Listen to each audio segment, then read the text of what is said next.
కాలువను sanction చేసింది. కాలువ పనుల్లో ఈ గుడిని పడగొట్టాలని చూసిన ఇంజనీరు ఎన్ని జేసీబీలు, బుల్డోజర్లు తెచ్చినా అక్కడికి వచ్చేసరికి చెడిపోతున్నాయి. ఏమైనా సరే ఈ గుడి అడ్డం వచ్చింది, పగలగొట్టాల్సిందే పనిచేసే వాళ్ళకు చెప్పాడు. సరే సార్, ఇప్పుడు మొబ్బయింది, పొద్దున్నే రండి, సుత్తెలతో పగలగొడదామని చెప్పారు. ఇంజనీరింగ్ వచ్చే వరకు వీళ్ళు పని మొదలు పెట్టలేదు. ఇంకా వచ్చాడంటే ఏడ వచ్చాడు? ఆయన నులక మంచంలో పచ్చగత్తె వాయితో పడిపోయినాడు.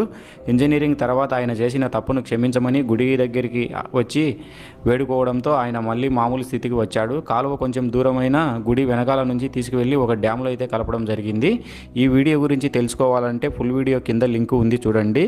చాలా పవర్ఫుల్ ఆంజనేయ స్వామి, వీలైతే ఒకసారి దర్శించండి. అడ్రస్ కూడా అందులోనే. లక్షలు లెక్కలు పోసి చదివిన ఇంజనీర్లు, కాంట్రాక్టర్లు కూడా ఈ గుడి జోలికి రాలేకపోయినారు. ఈ గుడి పడగొట్టడానికి వచ్చిన ఇంజనీరు కూడా ఆంజనేయ స్వామి మీద పెట్టుకొని 3 నెలలు మంచం మీద పన్నాడంట. ఏంది బా అనుకుంటున్నారా? డ్యాములకు నీళ్లు పోయాలని గవర్నమెంట్ పెద్ద కాలువను శాంక్షన్ చేసింది. కాలువ పనుల్లో ఈ గుడిని పడగొట్టాలని చూసిన ఇంజనీరు ఎన్ని జేసీబీలు, బుల్డోజర్లు తెచ్చినా అక్కడికి వచ్చేసరికి చెడిపోతున్నాయి. ఏమైనా సరే ఈ గుడి అడ్డం వచ్చింది, పగలగొట్టాల్సిందే పనిచేసే వాళ్ళకు చెప్పాడు. సరే సార్, ఇప్పుడు మొబ్బయింది, పొద్దున్నే రండి, సుత్తెలతో పగలగొడదామని చెప్పారు.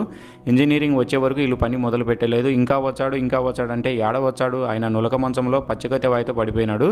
ఇంజనీరింగ్ తర్వాత ఆయన చేసిన తప్పును క్షమించమని గుడి దగ్గరికి వచ్చి వేడుకోవడంతో ఆయన మళ్ళీ మామూలు స్థితికి వచ్చాడు. కాలువ కొంచెం దూరమైన గుడి వెనకాల నుంచి తీసుకువెళ్ళి ఒక డ్యామ్లో అయితే